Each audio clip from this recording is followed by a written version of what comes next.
Oh, finally, some positive news for the Florida Panthers as we have freaking finally, what felt like a long time, finally won the game. And it was against the Nashville Predators. And one name that could describe this game alone, and this is why I'm kind of wearing a away and goaltending jersey. One name that really saved their asses: Anthony Stolarz. He deserved a round of applause. And making the highlight in the NHL page is one of the best saves of the season for Anthony Stolarz. Absolutely amazing game by Anthony Stolarz, and he did that with fury. This team playing angry, and they have everything in their grasp, trying to get this win in desperation without Barkov because of injury. It will appear that he's coming back tomorrow, because right now today is Tuesday, January 23rd. And Gustav Forsling, who was on family leave, he'll probably be back tomorrow against, I kind of forgot who they're playing against. Let me double check real quick. It is Arizona. So that will be that. And finally, our losing streak is over. After winning 9 straight, losing 4 straight, we finally are back on track. And we're still in the comfortable position in the Atlantic Division in second place, just 6 games above Toronto and 7 games below Boston. And it would appear that Boston might win the Atlantic Division again. So it's all a matter of making the playoffs and going back to the Stanley Cup, right? Any seed, it's possible. We proved it. Anyway, it is Anthony Stolarz going against Juice or Who's. I think it's Just Say. Anyway, I'm sorry if I get that wrong. Soros for Nashville Predators, and I just realized they wear yellow. Nashville SC wears yellow, and I'm kind of wearing the Inter Miami jersey beneath the Florida Panthers hockey jersey. I'm so sorry. I am so sorry. Anyway, getting off track. This is not going to be as long of a recap as I would think. Florida has been very dominant in this game. They had more shot attempts than Nashville did. Soros is saving a lot of pucks in. So when you look at this team stats here, we got Bennett, Verhaeghe, Reinhart, Kachuk is trying to make some goals in. On the other side, Nashville is trying to make some defense. They were a defensive mindset tonight. Mackie Samoukevich, welcome back. He's coming from the AHL. Remember him from beginning of the season? I think he scored a goal or 2. So that is something that is pretty worthwhile. I thought Lundell played great. I thought Lundell played pretty good hockey. And also no William Lockwood, and it's such a joke that they would suspend Lockwood for 3 games because of the hit on Fleury. It's accidental. Shut up. Anyway, so we're gonna skip ahead to the half of the period. There was a call on Los Serena, and this was my concern going into this game. Can the penalty kill be back on track after the last game against Minnesota, where they given up 4 or 5? I think it was 5 power play goals against Minnesota. 5. And without Barkov, and some of the best penalty killers go to the box, and this is one of those players. Los Serena goes to the penalty box for slashing, and the penalty was killed off. So thankfully there was that. There was some backhanded save by Stolarz. We go into the third period, not yet at least. The last minute of the first period, there was a penalty on Yakov Trenin for hooking against Dmitry Kulikov. That will wind up being a delayed penalty for, I want to say, about a whole minute or minute and a half towards the end of the first period. So they were holding on to the puck, maybe trying to get this goal so that we don't have to go through a power play in the next period. But penalty would be on Nashville, and the first period would end. And because of the delayed penalty, Nashville would be on a penalty kill for the second period. I kind of noticed this logo here too. All right, so we go to the second period. Florida goes on the power play. Nashville, Florida actually had a lot of chances. So one thing about Florida, they are a dangerous team for a long time. This season, they proved to be a dangerous team, and they nearly put the goal in. And Florida was playing a lot better hockey than Nashville did. I'm not saying it with honesty, but this penalty right here would be killed off by Nashville. And then we're going to skip ahead. Florida will go under pressure again. Samuelkiewicz trying to get something in. That was saved by Soros. Nashville will try to get something. Evan Galesta, I think, deflected save by Stolarz. So there would be some chances. There would be plenty of chances there. And another penalty. Trennan gets called for tripping on Montour. So Florida goes on another power play. Trennan gets called again for Nashville. He tripped Montour. And off the faceoff win is Colton Sissons. Gives it to, and that puck was given to Bennett. Assisted by Sam Bennett. That's his 9th assist of the season. Off the wrist shot. History-making goal by Sam Reinhart. 10-point streak, and he has now have a new career high in goals for Sam Reinhart. He has now had 34 goals of this season. That is his career high. Congratulations to Sam Reinhart, and that puck went through the legs of Soros. That just sneaks through to the back of the net, and we now lead it 1-0. Awesome. And now Florida will continue on the attack. Kachuk and Bennett, but both of them will be saved by Soros. Nashville has a puck off the face-off, and then they tie the game up. Assisted by Colton Sissons. That's his 12th assist of the season. Off the wrist shot is Jeremy Lawson. Jeremy Lawson, his 5th goal of the season, and Nashville has tied it up 1-1. Oh, great. So then Florida's trying to respond here. Nashville trying to get a go-ahead goal, and then there'll be some pushing and shoving. There'll be plenty more pushing and shoving. There was actually a pushing and shoving near the beginning of the game, or near the end of the first period. But Trennan off with this frustrating game. That's his 3rd and 4th penalty of the game. Trennan gets called for boarding on Jordan Gajovic. And that's where you see this thumbnail right here. Gajovic versus Trennan beating the crap out of each other with Trennan's jersey over his head like this.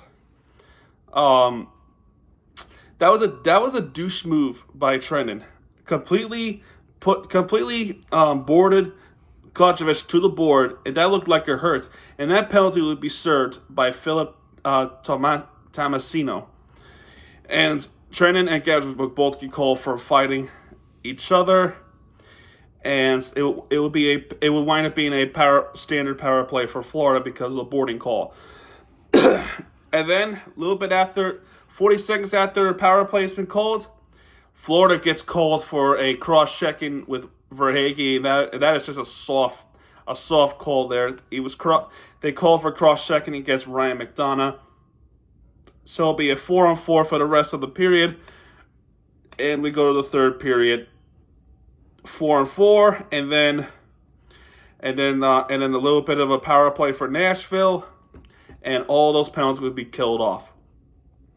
And after the penalty would be killed off, we have a goal assisted by Sam Bennett. That's his 2nd assist of the game. That's his 10th. Off the wrist shot is Verhaeghe. He gets one from the deep side of the left, and he wrist shots into it, and that goes by Soros. Didn't see it coming.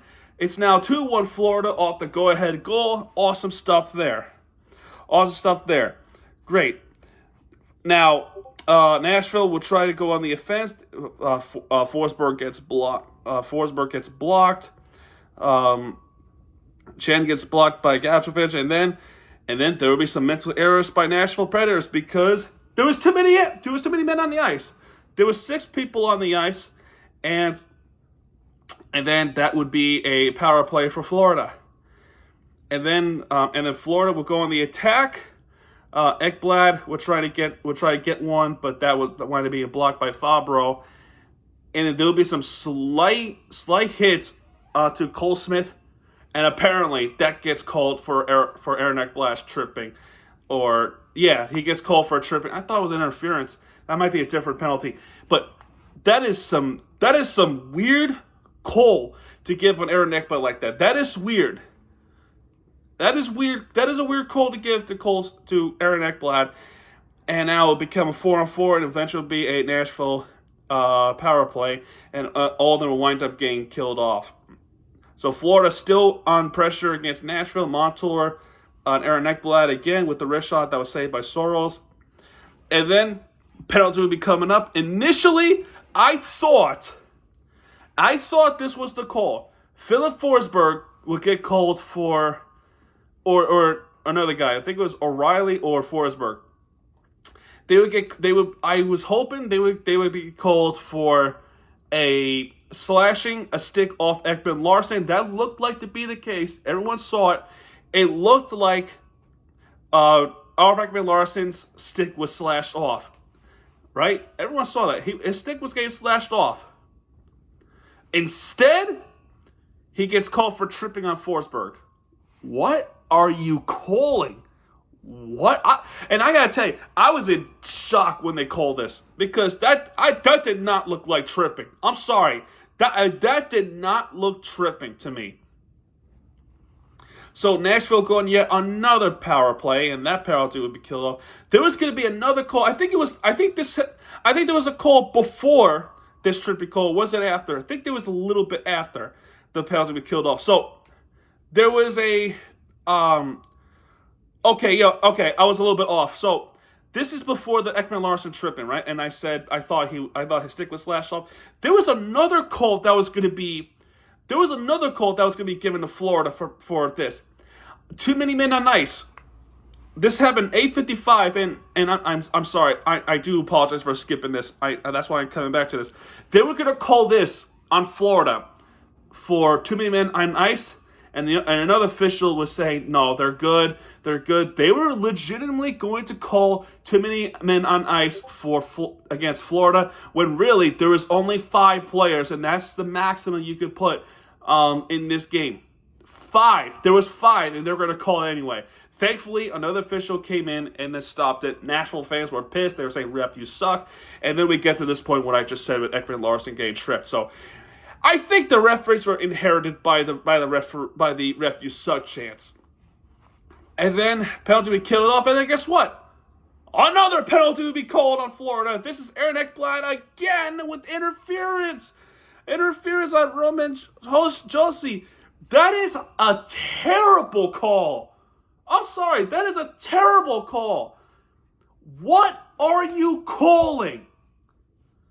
And if Nashville would have scored this one, I would be so upset, so pissed off, because legitimately, I feel like they were legitimately getting screwed. I really did. And thankfully, that penalty will wind up being killed off. And at this point, there will be an empty net for Nashville, literally after the empty net, Soros goes into the bench. There will be an empty net goal. That would probably seal the game. There will be another one to make sure that happens. Assisted by Sam Bennett. That will be his 3rd assist of the game. And Matthew Tkachuk with his 32nd assist of the season. Off the wrist shot. Oh, wow. Finally, Brandon Montour with a wrist shot empty netter. That's his 2nd goal of the season. That is a goal. That is another goal. 3-1 Florida. Awesome stuff there. So with a minute and 40 left, that would kind of seal it, but not really, because Nashville was still press for a goal, and they would press for a goal, because Philip Forsberg would try to get one. He misses wide to the left. Josi would get blocked by Ekblad. Josi with wrist shot saved by Stolarz. One of the power plays that happened earlier. I think this was the Ekblad tripping, right? Stolarz was on another level. One of the power plays, I think it was the Ekman Larson one. So I totally skipped this one and didn't mean to because X, Y, and Z. Stolarz falls down and gloves it. And at this point, he did it again. He did it again with the empty netter. Stolarz had a great game. Great game in this one against Nashville. By this point, another empty net. Verhaeghe has the puck. And another great save by Stolarz. Verhaeghe has the puck, gives it to Tkachuk, and Tkachuk buries it with the empty net wrist shot. Verhaeghe's 22nd assist of the season. Matthew Tkachuk's 13th goal of the season. And that seals the game here. 4-1 Florida. And we finally conquered the losing streak. We are now back on track. Anthony Stolarz, absolutely amazing, dominant in this game. And the whole team offensively did really good without Barkov and Forsling. They should return on Wednesday against Arizona. I think I can speak for everyone. That would feel a lot better for all of us when they do come back. Absolutely. When we look at the team stats, Florida had more shots. Florida had more hits than Nashville. Nashville had more face-off wins. Nashville obviously had more power play opportunities, and they had none because our penalty kill is good. We had one power play goal. That was that Reinhart goal. Total penalties, Florida had 6. They had 5, and a couple of those were boguses. 18 block shots equally. Florida had more takeaways. Nashville had more giveaways. Stars of the game, Juice, Arhus, Soros. I mean, why? Why? Why? He's given up 2 goals. He's given up 2 goals, and Stolarz only given up 1. If you're going to give it to someone, give it to Bennett or Verhaeghe. Bennett, I make the case because he has 3 assists. He has set up 3 goals. 3 goals for this team. He has set up Reinhart, he has set up Verhaeghe, and he has set up Montour. On the other hand, you can make the case for Verhaeghe because he did score a go-ahead goal, and he did give an assist to Matthew Tkachuk. Just saying. But thankfully, Stolarz did get 2 stars, and Reinhart deservedly get 3 stars in this game. That is this game right here. Their next game is on Wednesday. Tomorrow will be a busy day for Miami sports. I hope to God no 0-3 L's like last week, because that was bad. Last week was so bad. I'm glad the losing streak is over, and we go back home and immediately going back on the road against Pittsburgh. So anyway, folks, that's going to do it for this video, folks. If you have enjoyed this video, hit the like button, subscribe for content, because Miami TVG guys are back, and when he does, he'll be right there with the entertainment you deserve. This is Miami TVG. Stand up, folks. Good night, everybody.